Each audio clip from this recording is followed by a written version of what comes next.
Hello student, welcome to YouTube channel commerce proficiency. आज की class में कवर करेंगे कॉस्ट फंक्शंस क्या होता है और थ्योरी ऑफ कॉस्ट के बारे में।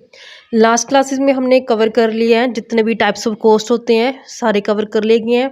अगर अभी तक आपने लास्ट क्लासेस नहीं देखी, देखिए ताकि आपकी स्टडी में कंसिस्टेंसी बनी रहे।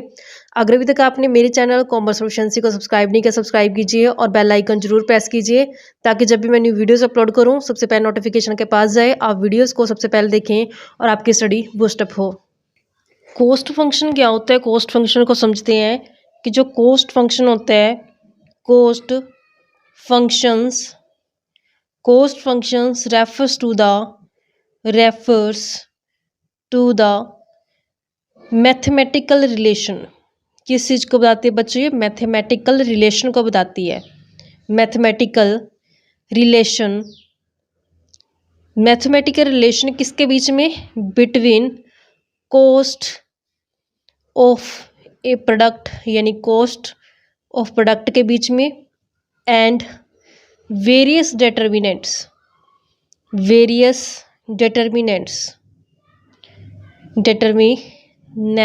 Of cost. यानी कि कॉस्ट फंक्शंस क्या बताती है? एक मैथमेटिकल इक्वेशन बताती है, मैथमेटिकल रिलेशन बताती है कि इसके बीच में कॉस्ट क्या है एक प्रोडक्ट की और बहुत सारे जो डिटर्मिनेंट्स होते हैं कॉस्ट के, उनके बीच में। तो यहाँ पे इसको किस तरीके से लिख सकते हैं? जो कॉस्ट यानी कि टोटल कॉस्ट कैसे कैलकुलेट करते हैं? ये फंक्शन होता है किस चीज़ का? क्यू यानी कि जो क्वांटिटी प्रोड्यूस की गई है, आउटपुट को डिनोट करती है। टी यानी कि टेक्नोलॉजी को।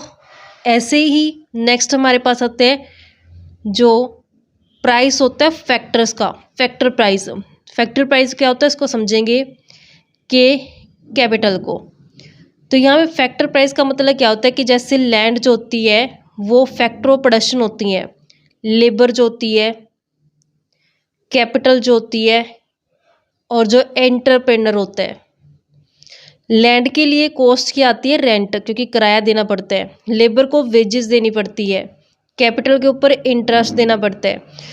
इन सब को यूटिलाइजेशन करके एंटरप्रेन्योर जब यूटिलाइज करता है तो क्या करता है? उससे प्रॉफिट कमाता है। तो यहाँ पे ये फैक्टर ऑफ प्रोडक्शन कहलाते हैं। ये फैक्टर की क्या कहलाते हैं? कॉस्ट कहलाती है, यानी कि फैक्टर प्राइस कहलाता है। तो यहाँ पे जो कॉस्ट है, टोटल कॉस्ट किस चीज़ को नोट करती है? ये फंक्शन होता है जितने क्वांटिटी प्रोड्यूस की गई है, यानी कि आउटपुट को, जो टेक्नोलॉजी इस्तेमाल की गई है, टेक्नोलॉजी, और जो प्राइस यानी कि फैक्टर प्राइस को लेके चलते हैं, के यानी कि कैपिटल को लेके चलते हैं। अब इसके एक्सप्लेनेशन कवर करते हैं। अब हम कॉस्ट फंक्शंस के बारे में बताया गया कि जो फर्म होती है उसके लिए कॉस्ट फंक्शन क्या होता है? ये एक ऐसी फंक्शनल रिलेशनशिप पाई जाती है कॉस्ट के बीच में और आउटपुट के बीच में, क्योंकि जब भी आउटपुट किया जाता है तो उसमें कुछ ना कुछ कॉस्ट है जो आती है प्रोडक्शन करने के लिए। The firms production functions and the prices it pay for its input determine the firm cost function. तो यहाँ पे जो फर्म प्रोडक्शन कर रही है, प्रोडक्शन करने के लिए जो फैक्टर इनपुट का यूज़ किया जाता है, जैसे लैंड, लेबर, कैपिटल, एंटरप्रेन्योर, तो वहाँ पर उनके जो कॉस्ट होती है वो पे करनी पड़ती है। फैक्टर इनपुट के ऊपर कॉस्ट आती है, जो प्राइस होता है फैक्टर का वो पे करना पड़ता है। जैसे मैंने आपको बताया, लैंड के ऊपर रेंट पे किया गया, लेबर के ऊपर वेजेस दी गई है, कैपिटल के ऊपर इंटरेस्ट दिया गया है। तो क्या फैक्टर प्राइस कहलाते हैं, वो कॉस्ट कहलाती है, क्योंकि ये फैक्टर इनपुट का यूज़ करके गुड्स और सर्विसेज को प्रोड्यूस किया गया कि प्रोड्यूसर द्वारा, तो उसके ऊपर क्या है? कॉस्ट आई है फैक्टर इनपुट के ऊपर, जिसे फैक्टर प्राइस बोला जाता है। Since the production functions can pertain to the short run और द लॉन्ग रन। तो यहाँ पे जो प्रोडक्शन फंक्शन होते हैं ये शॉर्ट रन भी होते हैं और लॉन्ग रन भी होते हैं। It follow that the cost functions can also pertain to the short run और the long run. The short run is defined to be that period of time in which at least one और some of the firms input are fixed and some are variable. Short time, इतना enough time नहीं होता हमारे पास कि सारे factors को हम आसानी से चेंज कर पाएँ। तो यहाँ पे कुछ फैक्टर्स फिक्स्ड रहते हैं जिनको हम चेंज नहीं कर पाते हैं, कुछ वेरिएबल फैक्टर्स रहते हैं जिनको चेंज करके आउटपुट को बढ़ाया या फिर कम किया जाता है। More specifically, since the firm's plant and equipment are among the most difficult input to change quickly, तो यहाँ पे जो प्रोडक्शन किया आता है, प्रोडक्शन प्रोसेस के अंदर यूटिलाइजेशन किया आता है फर्म द्वारा प्लांट और इक्विपमेंट का। तो जो ये प्लांट और इक्विपमेंट आते हैं ये फिक्स्ड सेट्स होते हैं। फिक्स्ड सेट्स को हम आसानी से जो चेंज नहीं कर पाते, क्विकली चेंज नहीं कर पाते इनपुट के बीच में, क्योंकि शॉर्ट रन में हमारे पास कम टाइम होता है। Short run is generally understood to mean the length of the time. Short run क्या होता है, ये लेंथ ऑफ टाइम को बताता है। During which firms plant and equipment are fix, जिसके अंदर जो फर्म के फिक्स फैक्टर्स होते हैं, प्लांट इक्विपमेंट क्या होते हैं वो फिक्स्ड रहते हैं, उसको चेंज नहीं कर पाते हैं। They determine the firm scale of production, ये किस चीज को बताते हैं, फर्म के स्केल ऑफ प्रोडक्शन को बताते हैं। The short run refers to a period, तो शॉर्ट रन एक ऐसा टाइम पीरियड होता है जहाँ पे to breed to permit an enterprise to alter its plant capacity yet long enough to permit a change in the level at which the fixed plant is utilized। यानी कि short time में इतना enough time हमारे पास होता है कि अगर output बढ़ाना है तो जितना फिक्स्ड फैक्टर की हमारी कैपेसिटी होती है तो हम उतना उस लिमिट तक है जो आउटपुट को बढ़ा सकते हैं। यानी कि शॉर्ट टाइम में फिक्स्ड फैक्टर जो होते हैं उनको तो हम चेंज नहीं कर पाएंगे क्योंकि इनफ टाइम नहीं होता हमारे पास फिक्स फैक्टर को चेंज करने के लिए। लेकिन अगर आउटपुट बढ़ाना है तो हम फिक्स फैक्टर की जितनी कैपेसिटी होती है उतना यूटिलाइजेशन करके आउटपुट का जो बढ़ा सकते हैं। The firms plant capacity is fixed in short run, हम जानते हैं कि जो प्लांट की जो कैपेसिटी होती है वो फिक्स्ड रहती है शॉर्ट रन के अंदर। But output can be vary by applying larger और smaller amount of variable input. अब यहाँ पे हम प्लांट कैपेसिटी जितनी है उतना ही प्रोडक्शन कर पाएगी, लेकिन अगर आउटपुट को बढ़ाना है तो कैसे बढ़ा सकते हैं, या अगर आउटपुट को कम करना तो कैसे कम कर सकते हैं। तो हमारे पास जो वेरिएबल फैक्टर्स होते हैं जैसे लेबर हो गया, रॉ मटेरियल हो गया, power to the that plant हो गया, तो उसको हम चेंजेस करके यानी वेरिएबल फैक्टर्स को बढ़ा करके आउटपुट को बढ़ा सकते हैं और वेरिएबल फैक्टर्स को कम करके आउटपुट को कम कर सकते हैं, क्योंकि फिक्स फैक्टर के अंदर चेंजेस है जो इम्पॉसिबल है शॉर्ट रन के अंदर। In short run output can be increase only up to the existing plant capacity. यहाँ पे शॉर्ट रन के अंदर है जो हम कहाँ तक अपने आउटपुट को बढ़ा सकते हैं, जितनी प्लांट की कैपेसिटी होती है। It can very from zero, ये कहाँ से मतलब चेंज होती है, डिफरेंट होती है, चेंज होती रहती है जीरो से लेकर के। The firm shut down all together, अगर फर्म को मान लेते हैं कि बंद कर देगा, शटर क्या करते डाउन कर दिया उसका, to some maximum permitted by fixed factors. तो यहाँ पे अगर शट डाउन भी कर दिया गया ना तब भी हमें जानते हैं कि फिक्स जो फैक्टर्स की कॉस्ट आती है वो तो आनी ही आनी होती है, तो उसको हमें जो चेंज नहीं कर पाते हैं। नेक्स्ट आता है कि लॉन्ग रन इज डिफाइन। अब यहाँ पे शॉर्ट रन के बारे में कवर कर लिया हमने कि शॉर्ट रन के अंदर क्या होता है, कि जैसे हमारे पास इसको ओवरव्यू समझते हैं। यहाँ पे फर्म क्या करती है, फैक्टर इनपुट का यूज़ करती है। फैक्टर इनपुट का यूज़ करके गुड्स और सर्विसेज को प्रोड्यूस किया जाता है। जो फैक्टर इनपुट होते हैं इनमें कुछ फैक्टर फिक्स्ड फैक्टर होते हैं, कुछ फैक्टर फिक्स्ड फैक्टर होते हैं, और कुछ फैक्टर्स कौन से होते हैं, वेरिएबल फैक्टर्स होते हैं जिनको चेंज किया जा सकता है। वेरिएबल फैक्टर्स, फिक्स्ड फैक्टर्स कौन से होते हैं, जैसे प्लांट हो गया, मशीनरी हो गया, इक्विपमेंट हो गए हैं, ऐसे हो गए। वेरिएबल फैक्टर में हम ले लेते हैं जैसे रॉ मटेरियल हो गया, लेबर हो गया। तो इस तरीके से हमारे पास जो वेरिएबल फैक्टर आते हैं जिनको हम आसानी से चेंज कर सकते हैं। लेकिन शॉर्ट रन की अगर बात की जाए तो शॉर्ट रन में क्या होता है कि टाइम पीरियड जो कम होता है, शॉर्ट होता है, टाइम क्या होता है, कम होता है। तो यहाँ पे फिक्स्ड फैक्टर को चेंज करना है मुश्किल होता है। तो यहाँ पे जो फिक्स्ड फैक्टर है जो कितना हम उसका यूटिलाइजेशन करते हैं जितनी उसकी कैपेसिटी होती है, यानी कि अगर आउटपुट को बढ़ाना है तो यहाँ पे फिक्स्ड फैक्टर कहाँ तक यूटिलाइजेशन कर सकते हैं, जितनी इसकी कैपेसिटी है आउटपुट करने की वहाँ तक हम इसका यूटिलाइजेशन कर सकते हैं, इससे ज़्यादा नहीं कर पाएंगे। तो यहाँ पे अगर आउटपुट को बढ़ाना है, अगर फर्म ने आउटपुट को बढ़ाना है तो क्या करेंगे, जो वेरिएबल फैक्टर्स है, ये वाले वेरिएबल फैक्टर्स है, रॉ मटेरियल, लेबर वगैरह को बढ़ा करके आउटपुट बढ़ा लिया जाएगा फर्म द्वारा। अगर ऐसे ही आउटपुट को कम करना है तो वेरिएबल फैक्टर क्या कर दिया जाएगा, कम कर दिया जाएगा, तो जिससे आउटपुट क्या हो जाएगा, कम हो जाएगा। ऐसे लॉन्ग टाइम पीरियड आते हैं, लॉन्ग टाइम में भी हम सेम तरीके से इस्तेमाल करते हैं कि जो फैक्टर्स यूज़ किए जाते हैं वो फिक्स्ड फैक्टर्स होते हैं, वेरिएबल फैक्टर्स होते हैं, जिनका इस्तेमाल करके फर्म क्या करती है, गुड्स और सर्विसेज को प्रोड्यूस करती है। लेकिन यहाँ पे लॉन्ग इनफ टाइम होता है कि जिसमें अपना प्लांट वगैरह को भी इंस्टॉल कर सकते हैं। अगर आउटपुट को बढ़ाना, नया प्लांट लगा दिया, नई मशीनरी ले ली है, तो इस तरीके से हम क्या करते हैं कि जो फिक्स्ड फैक्टर्स होते हैं उनको भी चेंज कर पाते हैं लॉन्ग टाइम के अंदर, क्योंकि इनफ टाइम होता है हमारे पास जिसमें सारे फैक्टर्स क्या होते हैं, चेंज कर सकते हैं, वेरिएबल हो जाते हैं। क्योंकि उसमें फिक्स फैक्टर को भी चेंज कर लेते हैं और वेरिएबल फैक्टर को भी क्या कर लेते हैं, चेंज कर लेते हैं, जिससे हमारा आउटपुट है जो चाहे तो उसको बढ़ा लें या चाहे कम कर दें, तो उसका जो इफेक्ट पड़ेगा सीधा किसके ऊपर पड़ता है, आउटपुट के यानी कि प्रोडक्शन स्केल के ऊपर पड़ता है, फर्म के स्केल ऑफ प्रोडक्शन के ऊपर जो इफेक्ट देखने को पड़ता है उसका। लॉन्ग टर्म इतना टाइम पीरियड होता है जहाँ पे सारे के सारे जो फैक्टर इनपुट क्या होता है वेरिएबल होते हैं, इसमें चेंज कर सकते हैं हम, फिक्स फैक्टर को भी चेंज कर सकते हैं और वेरिएबल तो चेंज हो ही सकते हैं। तो यहाँ पे there are no fixed input in the long run, तो फिक्स्ड इनपुट नहीं होता लॉन्ग रन के अंदर। From the view point of existing firms long run refers to a period, अगर फर्म के पॉइंट ऑफ व्यू से बात की जाए तो लॉन्ग टर्म कौन सा पीरियड होते हैं, long enough to all this firms to establish new plant, तो इतना इनफ टाइम होता है कि जहाँ पे अगर फर्म में अपने नया प्लांट इंस्टॉल करना कर सकते हैं या फिर पुराने प्लांट को बंद करना चाहे तो बंद कर सकते हैं उसमें। From the view point of an industry, अगर इंडस्ट्री के पॉइंट ऑफ से बात की जाए तो लॉन्ग रन का मतलब क्या होता है, enough time for existing firms to close down. तो यहाँ पे अगर इंडस्ट्री क्या होता है, ग्रुप ऑफ फर्म्स को इंडस्ट्री बोला जाता है। तो इंडस्ट्री के पॉइंट ऑफ से अगर बात की जाए तो लॉन्ग इनफ टाइम होता है कि जहाँ पे आसानी से जो एग्जिस्टिंग फर्म होते हैं वो क्लोज डाउन कर सकती है, यानी कि इंडस्ट्री को छोड़ के जा सकते हैं और नई फर्म है जो एंटर कर सकते हैं इंडस्ट्री के अंदर। इन द लॉन्ग रन में जो फर्म के आउटपुट होता है उसको रेंज जो होती है उसकी 0 से लेकर इनडिफाइन तक होती है, लार्ज क्वांटिटी तक इसको लेके जा सकते हैं।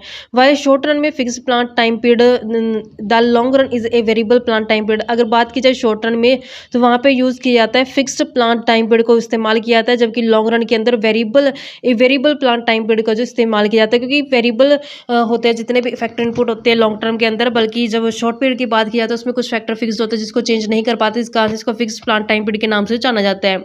नेक्स्ट हमारे पास आता है कि इसकी जो इंपॉर्टेंट है, इसमें बात नोट करने वाली इंपॉर्टेंट बात ये है कि जो शॉर्ट रन और लॉन्ग रन होते हैं are not defined period of calendar time, इसको कैलेंडर टाइम के हिसाब से नहीं बताया कि शॉर्ट टाइम किसको बोलेंगे लॉन्ग टाइम किसको बोलेंगे। The short run may be of a few week, short run कितना टाइम हो सकता है, ये फ्यू वीक भी हो सकते हैं, फ्यू ईयर्स भी हो सकते हैं, ये डिपेंड करता है कि कितना टाइम में चाहिए एक सप्लाई को बढ़ाने के लिए, फिक्स्ड फैक्टर की सप्लाई को बढ़ाने के लिए कितना टाइम चाहिए, उसके हिसाब से जो इसको शॉर्ट रन या फिर लॉन्ग टर्म के पॉइंट ऑफ व्यू का जो डिटरमाइन किया जाता है।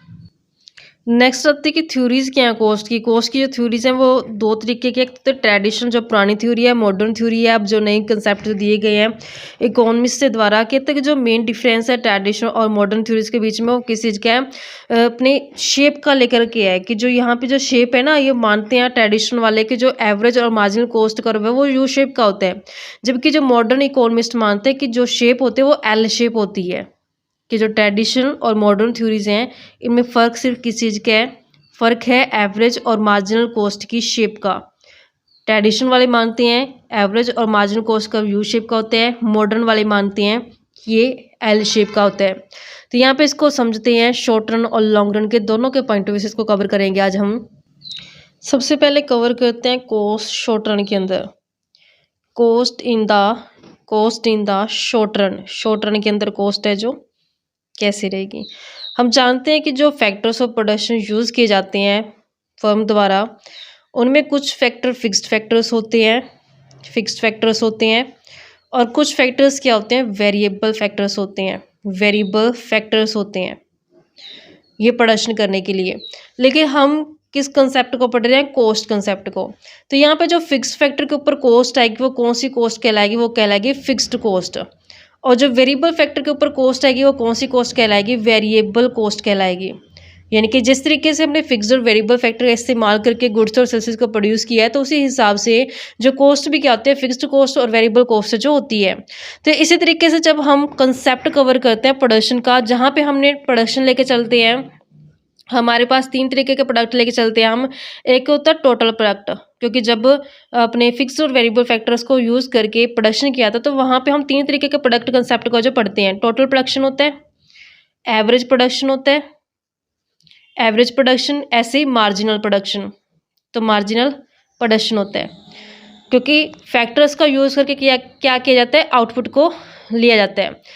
तो जैसे हमने प्रोडक्शन के पॉइंट ऑफ व्यू से total production, average production, marginal production, तो वैसे ही हम कॉस्ट को भी पढ़ेंगे, जिससे हम लेके चलेंगे टोटल कॉस्ट को लेके चलेंगे, एवरेज कॉस्ट को, और इसी तरीके से मार्जिनल कॉस्ट का जो लेके चलेंगे, मार्जिनल कॉस्ट को। जैसे हमारे पास आउटपुट होते हैं ना बच्चों, टोटल आउटपुट यानी कि टोटल प्रोडक्शन, टोटल कॉस्ट ऐसी होती है। एवरेज प्रोडक्शन की तरह एवरेज कॉस्ट कैलकुलेट की जाती है, मार्जिनल प्रोडक्शन की तरह मार्जिनल कॉस्ट जो आती है। तो हम शॉर्ट रन कॉस्ट के अंदर आज जो कवर करेंगे, शॉर्ट रन कॉस्ट के अंदर आज जो कवर किया जाएगा कंसेप्ट वो आएगा टोटल कॉस्ट, एवरेज कॉस्ट और मार्जिनल कॉस्ट, इसको जो बोला जाता है ऑलवेज द वेरिएबल कॉस्ट बोला जाता है। इसको जो लिखेंगे वो लिखेंगे ऑलवेज द वेरिएबल कॉस्ट, हमेशा ही वेरिएबल कॉस्ट होगी। रीज़न क्या रहता है बच्चों इसका कि ये वेरिएबल कॉस्ट ही क्यों होता है, इसमें फिक्स्ड कॉस्ट क्यों लेते हैं हम, क्योंकि हम जानते हैं बच्चों हम कौन सा कंसेप्ट कवर कर रहे हैं, शॉर्ट रन। शॉर्ट रन में फिक्स फैक्टर को तो हम चेंज कर ही नहीं पाते, तो चेंजेस करने के लिए किसका इस्तेमाल किया जाता है, वेरिएबल फैक्टर का। वेरिएबल फैक्टर को बढ़ा के या कम करके आउटपुट को बढ़ाते हैं या कम करते तो फिर मार्जिनल जो कॉस्ट आएगी वो किस चीज़ को नोट करेगी, इट्स ऑब्वियस कि वेरिएबल कॉस्ट को नोट करेगी वो, क्योंकि फिक्स को तो हम चेंज कर नहीं पा रहे हैं। मार्जिनल कॉस्ट किसको बताते हैं, चेंजेस को बताती है। और वेरिएबल कॉस्ट में क्या होता है, चेंजेस आते हैं कि यानी वेरिएबल कॉस्ट को अगर आउटपुट बढ़ा है तो वेरिएबल कॉस्ट बढ़ गई, आउटपुट कम तो वेरिएबल कॉस्ट कम होगी, तो फिर यहाँ पे मार्जिनल कॉस्ट के अंदर सिर्फ कौन सी कॉस्ट आएगी, वेरिएबल कॉस्ट ही आएगी। अब यहाँ पे टोटल कॉस्ट के अंदर हम कवर करेंगे कंसेप्ट जो आएगा बच्चों, वो आएगा सबसे पहला कंसेप्ट कवर करेंगे टोटल फिक्स्ड कॉस्ट का। टोटल फिक्स्ड कॉस्ट आएगा, ऐसे दूसरा टोटल वेरिएबल कॉस्ट आएगा, टोटल वेरिएबल कॉस्ट है जो आएगा, और तीसरा टोटल कॉस्ट जो होती है, यानी इन दोनों को जब जोड़ देते हैं ना आप फिक्स्ड कॉस्ट और वेरिएबल कॉस्ट को, तो हमारे पास टोटल कॉस्ट आ जाती है। ऐसे एवरेज के कंसेप्ट में अगर पढ़ा जाता है तो पहली कॉस्ट कौन सी आती है, एवरेज फिक्स्ड कॉस्ट आती है, एवरेज फिक्स्ड कॉस्ट। ऐसे दूसरी एवरेज वेरिएबल कॉस्ट, तीसरी एवरेज टोटल कॉस्ट। इस तरीके से हम इनको कंसेप्ट को आज कवर करेंगे। टोटल कॉस्ट का कंसेप्ट कवर करते हैं। टोटल कॉस्ट में क्या होता है कि नाम से क्लियर है टोटल, जिसमें दोनों ही कॉस्ट को शामिल किया जाएगा, फिक्स्ड कॉस्ट को भी और वेरिएबल कॉस्ट को भी। जब total fixed cost total variable cost को जोड़ देते हैं तो हमारे पास टोटल कॉस्ट आ जाती है। कहते हैं टोटल कॉस्ट या कॉस्ट कहते हैं वो कॉस्ट होती है जिसमें जितने फैक्टर्स होते हैं, रिसोर्सेज जो फैक्टर्स यूज़ किए जाते हैं प्रोडक्शन करने के लिए, गुड्स को सर्विसेज को प्रोड्यूस करने के लिए जरूरी होते हैं फैक्टर्स, तो उनकी चाहे फिक्स फैक्टर हो चाहे वेरिएबल फैक्टर, तो total fix cost variable factor cost उनके ऊपर आएगी, तो उनको ऐड कर देंगे तो टोटल कॉस्ट जो हमारे पास आ जाएगी। Since in the short run, कहते हैं शॉर्ट रन के अंदर हम क्लासीफाई करते हैं जो फैक्टर होते हैं वो फिक्स्ड और वेरिएबल कैटेगरीज के अंदर आते हैं। We break up the firm's total cost of production in the same way. तो इसी तरीके से जैसे हमने फिक्स्ड फैक्टर्स को यूज़ किया तो फिक्स्ड कॉस्ट आ गई, वेरिएबल फैक्टर को यूज़ किया तो वेरिएबल कॉस्ट आ गई है। तो इन दोनों टोटल कॉस्ट के अंदर दोनों ही total fixed cost total variable cost को ऐड करके हमारे पास टोटल कॉस्ट का जो पता चल जाता है। The cost of fixed factors are total fixed cost and those of variable factors are called total variable cost. जो फिक्स्ड फैक्टर की कॉस्ट होती है फिक्स्ड कॉस्ट कहलाती है, वेरिएबल फैक्टर कॉस्ट को हम वेरिएबल कॉस्ट के नाम से जाना जाता है। तो टोटल कॉस्ट कैसे कैलकुलेट कर सकते हैं, टोटल फिक्स्ड कॉस्ट प्लस में टोटल वेरिएबल कॉस्ट करके। डेफिनेशन कहती है ब्राउनिंग के हिसाब से जो टोटल कॉस्ट होती है वो टोटल होता है फिक्स्ड कॉस्ट का टोटल वेरिएबल कॉस्ट का जो आउटपुट लेवल के ऊपर इंकर की जाती हैं। टोटल कॉस्ट जो आइडेंटिफाई किए जाते हैं कॉस्ट ऑल इनपुट्स आ जाते हैं, इसके अंदर फिक्स्ड और वेरिएबल दोनों ही फैक्टर्स का यूटिलाइजेशन करके गुड्स और सर्विसेज को प्रोड्यूस किया था। तो यहाँ पे इनकी जो फिक्स्ड कॉस्ट और वेरिएबल कॉस्ट इनकर किया था तो वो दोनों को ही हम शामिल करते हैं टोटल कॉस्ट के अंदर। ये टोटल कॉस्ट होती है बढ़ती जैसे आउटपुट को बढ़ाया जाता है। This is because obtaining more output, कहता है अगर हमने ज़्यादा आउटपुट करना है तो इसके लिए ज़रूरी है कि इनपुट भी क्या लगाए जाए, ज़्यादा लगाए जाए। इस कारण से फिर हमारी जैसे ही आउटपुट के लेवल को बढ़ाएंगे वैसे ही टोटल कॉस्ट भी क्या हो जाएगी, बढ़ जाएगी। अब इसके अंदर कवर करते हैं टोटल फिक्स्ड कॉस्ट जिसे हम सप्लीमेंट्री सहायक बोलते हैं कॉस्ट आती है। फिक्स्ड कॉस्ट का मतलब क्या होता है कि जब फिक्स्ड कॉस्ट उस फैक्टर्स के ऊपर आते हैं जब फिक्स्ड फैक्टर यूज़ किए जाते हैं, जैसे फिक्स्ड फैक्टर के अंदर लैंड यूज़ करना, मशीनरी इक्विपमेंट प्लांट्स को यूज़ किया जाता है, तो उनके ऊपर जो कॉस्ट आते हैं फिक्स्ड कॉस्ट आती है। The fixed cost is equal to the unit of fixed factors multiple by price, यानी कि जो यूनिट है फिक्स्ड फैक्टर कितने यूनिट की गई है और उनका कितना प्राइस है उनको मल्टीपल कर दिया जाएगा तो हमारे पास टोटल फिक्स्ड कॉस्ट आ जाएगी।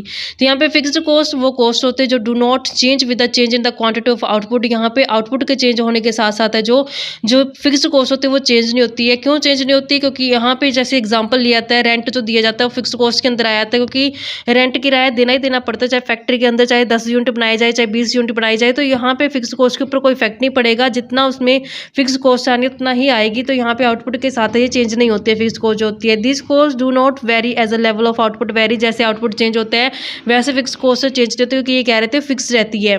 प्रोडक्शन में भी मैक्सिमम और 0 यूनिट, चाहे प्रोडक्शन को हम ज़्यादा करें चाहे 0 करें तो फिक्स्ड कॉस्ट है वो सेम ही रहेगी हर केस में।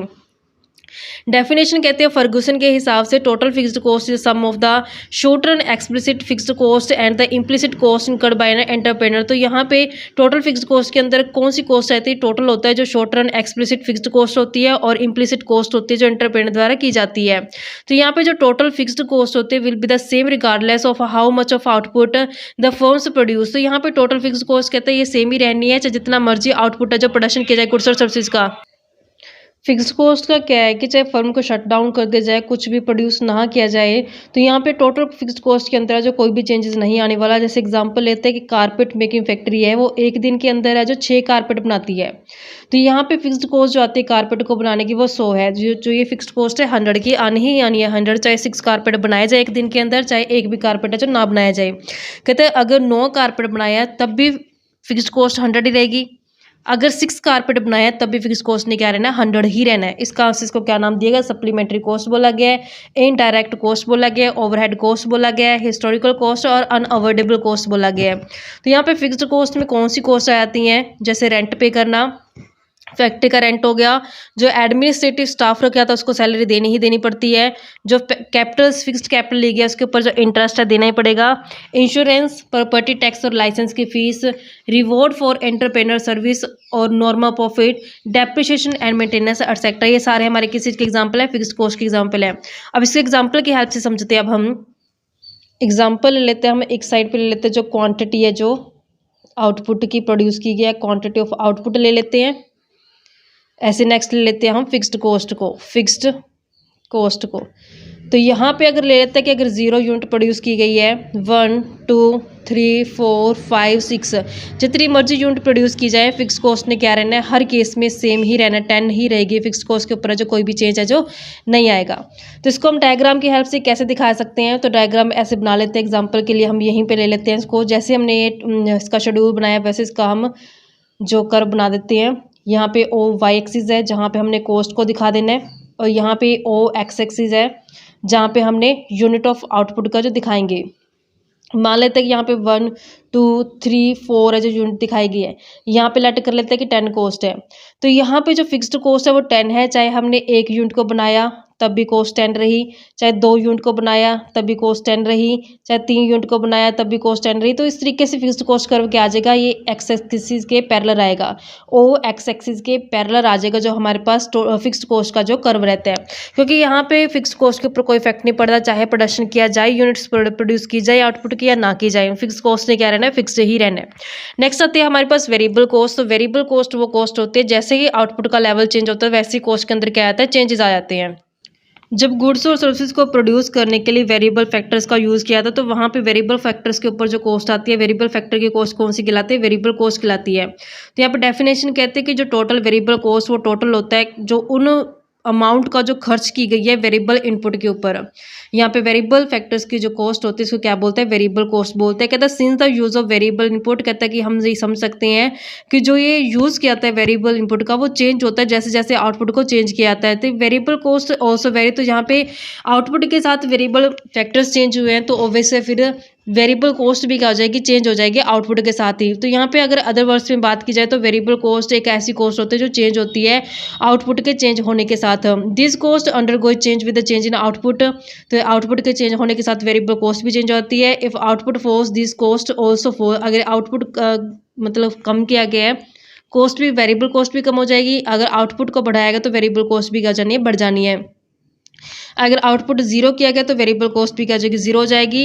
And total cost will be equal to fixed cost. अब यहाँ पे ये लाइन क्या कहना चाहते हैं इसको समझते हैं।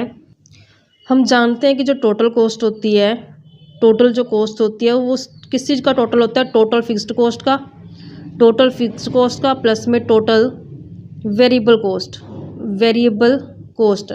जब फिक्स्ड कॉस्ट और वेरिएबल कॉस्ट को टोटल करते तो टोटल कॉस्ट आ जाती है। यहाँ पे कहते हैं कि अगर वेरिएबल कॉस्ट 0 हो गई है, यानी कि क्योंकि वेरिएबल कॉस्ट कौन सी होती है? ये वो कॉस्ट होती है जैसे ही आउटपुट का लेवल चेंज होता है वैसे ही वेरिएबल कॉस्ट में चेंज आ जाता है। कि अगर कहता है वेरिएबल कॉस्ट 0 है, अगर आउटपुट 0 तो वेरिएबल कॉस्ट 0 हो जाएगी, तो फिर टोटल कॉस्ट के अंदर कौन सी आएगी? सिर्फ फिक्स्ड कॉस्ट आएगी। एग्जाम्पल के लिए लेते हैं 100, तो fixed cost total cost fixed cost दोनों क्या आएंगी? सेम ही आएंगी, क्योंकि टोटल कॉस्ट भी क्या आ जाएगी? 100 आ जाएगी और फिक्स्ड कॉस्ट भी क्या है? 100 है। इस तरीके से इसने बताया हमें। इन कोस्ट को हम किस नाम से जानते हैं? प्राइम कोस्ट, डायरेक्ट कोस्ट या अवॉइडेबल कोस्ट के नाम से जानते हैं। तो वेरिएबल कोस्ट कौन सी होती है? जैसे रॉ मटेरियल हो गया, रॉ मटेरियल हम चेंज कर सकते हैं। आउटपुट बढ़ाना, रॉ मटेरियल ज़्यादा यूज़ कर लो। आउटपुट कम करना, रॉ मटेरियल कम यूज़ कर लो। यूनिट ऑफ लेबर जो होती है, वेजेस जो दी जाती है लेबर्स को। इलेक्ट्रिसिटी चार्जेज होती हैं, वीयर और टीयर एक्सपेंस होते हैं। वेरिएबल कोस्ट को हम एक्सप्लेन करते हैं एक टेबल की हेल्प से। तो यहाँ पे वेरिएबल कोस्ट के लिए एक साइड ले लेते हैं आउटपुट को और दूसरी साइड लेते हैं वेरिएबल कोस्ट को। वेरिएबल कोस्ट को ले लेते हैं। तो यहाँ पे आउटपुट 0 से स्टार्ट करते हैं। 0, 1, 2, 3, 4, 5, 6, 7 और 8 तक। पहले हमने वेरिएबल कोस्ट को बढ़ाना है डिक्रीजिंग रेट से। 0 आउटपुट है तो 0 वेरिएबल कोस्ट, फिर लेट कर लेते हैं 10 है, फिर 18 के बाद ले लेते हैं 24, फिर 28, 32, 38, ऐसे 46 और 62 से। अभी यहाँ पे देखते हैं, यहाँ पे जो चेंजेस आया वो कितना चेंज आया 10 का, फिर 10 से 18 में चेंज आया 8 का, 18 से 24 के अंदर चेंज आया 6 का, 24 से 28 पे चेंज आया 4 का, फिर 28 से 32 में चेंज आया 4 का, फिर 32 से 38 के बीच में 6 का, फिर यहाँ से यहाँ तक 8 का और यहाँ से यहाँ तक आया 16 का। तो अब यहाँ पे देखते हैं कि जब स्टार्टिंग में 10, 8, 6, 4, तो यहाँ पे जो कॉस्ट बढ़ रही है वेरिएबल कॉस्ट किस रेट से बढ़ रही है? डिक्रीजिंग रेट से बढ़ रही है। फिर क्या होगी? इंक्रीजिंग रेट से बढ़नी शुरू हो गई है। यहाँ पे एक चीज़ देखने वाली बच्चों की पहली यूनिट से लेकर के 4 तक क्या हुई है? वेरिएबल कॉस्ट बढ़ रही है।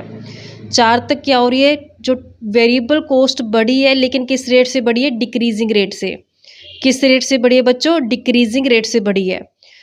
फिर 4 यानी कि 4 और 5 पे आकर के 4 और 5 यूनिट के ऊपर आकर क्या आ चुका है? वेरिएबल कॉस्ट कांस्टेंट रेट से हो गई है, कांस्टेंट रेट से हो गई है। फिर उसके बाद यानी कि 5th से लेकर के 5 के बाद क्या हो चुके हैं? यहाँ से यहाँ तक क्या आ चुकी है? वेरिएबल कॉस्ट बढ़ रही है, लेकिन किस रेट से बढ़ रही है? इंक्रीजिंग रेट से बढ़ रही है। यानी कि अगर हम यूनिट्स की बात की जाए, 0 से लेकर के यहाँ तक बढ़ी है 4 तक, लगातार बढ़ी है। 0 से लेकर के 4 तक क्या डिक्रीजिंग रेट से, 4 से 5 में कांस्टेंट हो चुकी है। फिर 6 से लेकर के 8 में जो वेरिएबल कॉस्ट बढ़े किस रेट से बढ़ी है? इंक्रीजिंग रेट से। क्योंकि यहाँ पे देखते हैं यहाँ से जो बढ़ने की रेट है 10, 8, 6, 4, क्योंकि यहाँ पे बढ़ तो जरूर रही है कॉस्ट हमारी वेरिएबल, लेकिन डिक्रीजिंग रेट से बढ़ रही है। फिर 4 और 4 यहाँ पे आगे कांस्टेंट हो गया है। फिर उसके बाद जो वेरिएबल कॉस्ट के बढ़ने की रेट है 6, 8, 16 क्या होती जा रही है? बढ़ती जा रही है। यानी कि वेरिएबल कॉस्ट के बढ़ने की रेट क्या है? इंक्रीजिंग रेट है। ऐसा होने का जो इसका मेन कारण होता है वो होता है बच्चों लॉ ऑफ वेरिएबल प्रोपोर्शन के लागू होने का। क्योंकि जब स्टार्टिंग में आउटपुट बढ़ता है तो वैसे वैसे जो हमारे पास वेरिएबल कॉस्ट हमारी क्या होती है? पर यूनिट के हिसाब से हमें कम पड़नी शुरू हो जाती है। एक पॉइंट पे पहुंच के वो कांस्टेंट होते हैं, उसके बाद भी जब हम हटते नहीं हैं, अपने आउटपुट को बढ़ाते रहते हैं तो कॉस्ट हमारी ना कम होने के बजाय क्या होती है? बढ़नी शुरू हो जाती है, जिस कारण से हमें डिस्कॉनमीज ऑफ स्केल का जो पॉइंट आ जाता है। तो यहाँ पे जो इसकी शेप बनेगी, इसकी जो शेप बनेगी वेरिएबल कॉस्ट की, वो क्या बनेगी? इनवर्स एस शेप बनेगी। इसको ड्रॉ करते हैं। ओ वाई एक्सिस को ड्रॉ करते हैं। ओ वाई एक्सिस पे हम ले लेते हैं कॉस्ट को। यहाँ पे मैक्सिमम 62 तक ही है। 10, 20, 30, 40, 50, 60, 70, तो यहाँ तक हम इसे ले लेते हैं। ऐसे हम लेके चलते हैं ओ एक्स एक्सिस को। ओ एक्स एक्सिस पे हम दिखाएंगे जो यूनिट ऑफ आउटपुट है, आउटपुट की यूनिट को। तो ये हमें 8 तक लेके चलनी है। 1, 2, 3, 4, 5, 6, 7 और 8 तक। तो ये हमारे पास ओ एक्स एक्सिस है। 1, 2, 3, 4, 5, 6, 7 और 8। यहाँ पे हम लेके चलते हैं आउटपुट को। ओ वाई एक्सिस पे लेके चलते हैं हम वेरिएबल कॉस्ट को। 10, 20, 30, 40, 50, 60 और 70। ये हमारे पास है ओ वाई एक्सिस, जहाँ पे हमने दिखाना है कॉस्ट को, जो वेरिएबल कॉस्ट को नोट करते हैं। अब हमने देखा कि जब टेबल हमने बनाई थी तो यहाँ पे 0 आउटपुट के ऊपर 0 कॉस्ट है, यानी कि जो फर्स्ट पॉइंट आता है वो कहाँ पे आएगा? 0 से स्टार्ट हो जाएगा इसका। नेक्स्ट जब यूनिट हमने एक यूनिट प्रोड्यूस की है, 1 के ऊपर कितना? 10, 2 के ऊपर 18, 3 के ऊपर 24, 4 के ऊपर 28, 5 के ऊपर 32, 6 के ऊपर 38, 7 के ऊपर 46, 8 के ऊपर 62। इसको ड्रॉ करते हैं जैसे जैसे हमने टेबल बनाई है। 1 यूनिट के ऊपर 10 है तो यहाँ पे 1 और 10 का पॉइंट आ जाएगा, ये इस तरीके से।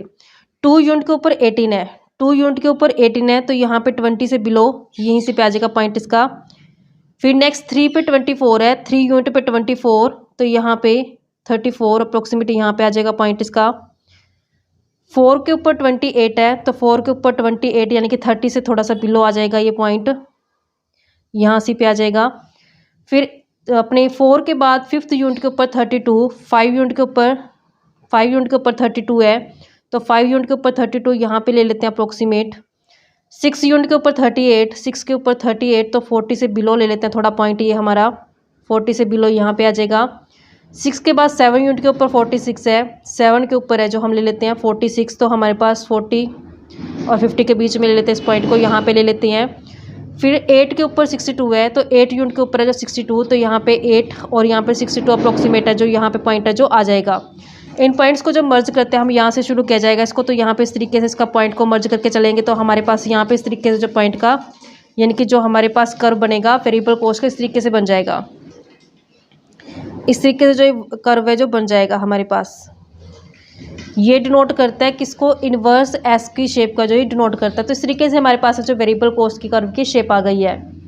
तो इस तरीके से हमारे पास जो वेरिएबल कॉस्ट कर्व की शेप है जो इन्वर्स एस की शेप रहती है। यहाँ पे एक्सप्लेनेशन में बोला है कि जो शेप है इसकी इन्वर्स एस शेप है। क्यों रही है इसकी इन्वर्स एस शेप, क्योंकि यहाँ पे जो लॉ ऑफ वेरिएबल प्रोपोर्शन है जो लागू हो जाता है।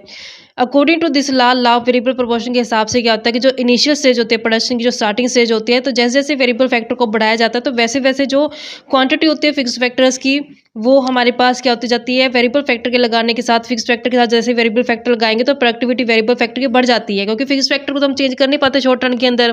तो फिक्स फैक्टर के साथ जैसे जैसे वेरिएबल फैक्टर को बढ़ाया गया तो स्टार्टिंग के स्टेज में वेरिएबल यानी कि जो फैक्टर को बढ़ाने से हमारे पास प्रोडक्टिविटी बढ़ जाएगी, जिस कारण से एवरेज वेरिएबल कॉस्ट क्या होती है, कम हो जाती है। तो ये कंटिन्यू चलता रहता है जब तक ऑप्टिमम कॉम्बिनेशन नहीं हो जाता फिक्स्ड और वेरिएबल फैक्टर के बीच में। तो जैसे फिक्स्ड और वेरिएबल के फैक्टर के बीच में एक ऑप्टिमम लेवल होता है, वहाँ पे जाकर क्या होता है, कांस्टेंट हो जाते हैं। जैसे कि हमने पढ़ा था इसमें जब एग्जाम्पल लिया था कि उस पॉइंट के बाद जैसे फिर भी इंक्रीज किया था क्वांटिटी ऑफ वेरिएबल फैक्टर को कंबाइन किया था फिक्स फैक्टर के साथ, तो वहाँ पे जो प्रोडक्टिविटी होती है वो बढ़ने के बजाय क्या होती है, कम हो जाती है, जिस कारण से फिर एवरेज वेरिएबल कॉस्ट क्या होती है, बढ़नी शुरू हो जाती है। तो ये इसका रीजन रहता था इसका इन्वर्स शेप होने का। तो इस तरीके से बच्चों एक कंसेप्ट बनता था। नेक्स्ट क्लास में हम कवर करेंगे जो हमारे पास टोटल कॉस्ट बनती है और इसके सिग्निफिकेंस क्या है फिक्स और वेरिएबल कॉस्ट के। तो ऐसी रेगुलर वीडियो देखने के लिए आप मेरे चैनल कॉमर्स प्रोफिशिएंसी को सब्सक्राइब, लाइक और शेयर करें और बेल आइकन जरूर प्रेस करें, ताकि जब मैं न्यू वीडियोस अपलोड करूं सबसे पहले नोटिफिकेशन के बाद जाए आप वीडियोस को सबसे पहले देखो और आपकी स्टडी बूस्ट अप हो।